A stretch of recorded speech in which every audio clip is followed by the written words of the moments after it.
পৰাটো ৰাইজৰ বিভিন্ন অসুবিধা হ'ব বুলি আমি জানিব পাৰিছোঁ। কয়লাৰ যি চিমনি বহাইছে, আপোনালোকে কি ভাবে? আমিও এইটোৱে ভাবোঁ যে তাৰ আমাৰ ইয়াতে কয়লা চিমনিটো চলাব নালাগে, বন্ধ কৰিব লাগে। যে আমাৰ উঠি অহা ল'ৰা ছোৱালী জানে অসুবিধা হ'ব, হয়তো আমাৰ ঘৰত বুঢ়া বুঢ়ী মানুহ আছে, সিহঁতৰো দিগদাৰ হ'ব। আজি নহয় কালি নহয় সিহঁতি বুঢ়া কাল হৈ গৈছে, সিহঁতি বেমাৰ পৰিব, কিবা হ'ব, অসুবিধা হ'ব। সেইটো কাৰণে আমাক এইটো কয়লা চিমনিটো বন্ধ কৰিব লাগে, বন্ধ হ'বই লাগে। যদি নামানে, যদি সিহঁতি হেৰি নকৰে, আমি সিহঁতি যেনেকৈ জবৰদস্তি কৰে আমি সিহঁতৰ লগত গাঁওখনত এই যি শান্তিপুৰ টি ষ্টেট বুলি নামেৰে যিটো ইণ্ডাষ্ট্ৰি খুলিছে, এই ইণ্ডাষ্ট্ৰিৰ ফালৰ পৰা আপোনালোকৰ বিভিন্ন ধৰণৰ অসুবিধাৰ সন্মুখীন হ'বলগীয়া হৈছে। কি অসুবিধা হৈছে অলপ জনাব নেকি? এতিয়া চব প্ৰথমে এই ইণ্ডাষ্ট্ৰিটো আৰম্ভ কৰাৰ আগত আমাক কথা দিছিলে আৰু টাউনলেছ হ'ব, কিন্তু এতিয়াতো টাউন ওলাব শুনিবলৈ পোৱা গৈছে। তাৰপিছত দ্বিতীয়তে আহি গ'ল আপোনাৰ প্ৰথমে ইহঁতি আপোনাৰ LPG যদি চলাম বুলি কথা দিছিলে, কিন্তু এতিয়া কয়লাৰে আৰম্ভ কৰিব লৈছে। যিহেতু কয়লাৰ হ'লে আপোনাৰ এয়াৰ পলিউশ্যনটো বেছি হ'ব আৰু চাউণ্ড পলিউশ্যন, এয়াৰ পলিউশ্যন দুটাৰ প্ৰব্লেম থাকিব। আমি যিহেতু ইতিমধ্যে ইহঁতক অৱগত কৰিছে আজিৰ পৰা প্ৰায় 10 দিনমান আগত। আমাক কৈছিলে আমাৰ পৰা NOC নোলোৱাকৈ যাতে আপোনালোকে ইয়াত এনেধৰণৰ কাম কৰিব নোৱাৰিব, কিন্তু সিহঁতে গোটেই গাঁৱৰ মানুহখিনিক অৱহেলা কৰিছে। যে গাঁৱৰ ওচৰৰ মানুহখিনি কাৰো লগত আলোচনাও কৰা নাই।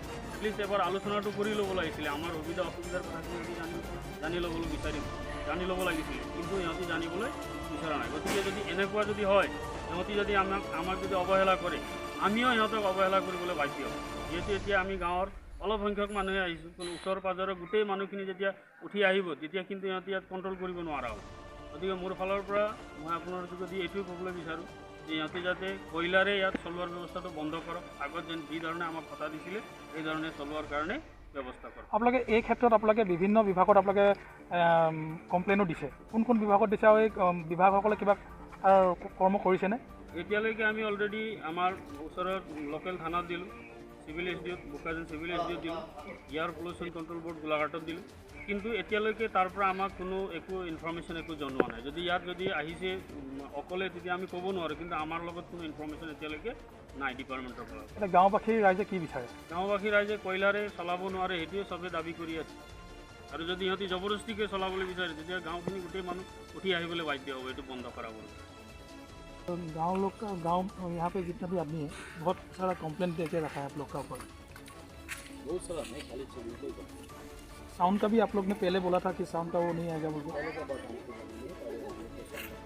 आप क्या पोजीशन में है? मैनेजर का।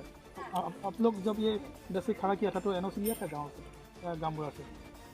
तो कितना मीटर तक ये पोल्यूशन नहीं होना चाहिए आप लोग को मालूम है कि नहीं? मालूम नहीं है। तो गाँव का इतना सामने पे जो घर है, सामने पे तो ये पोल्यूशन तो नहीं कर सकता है।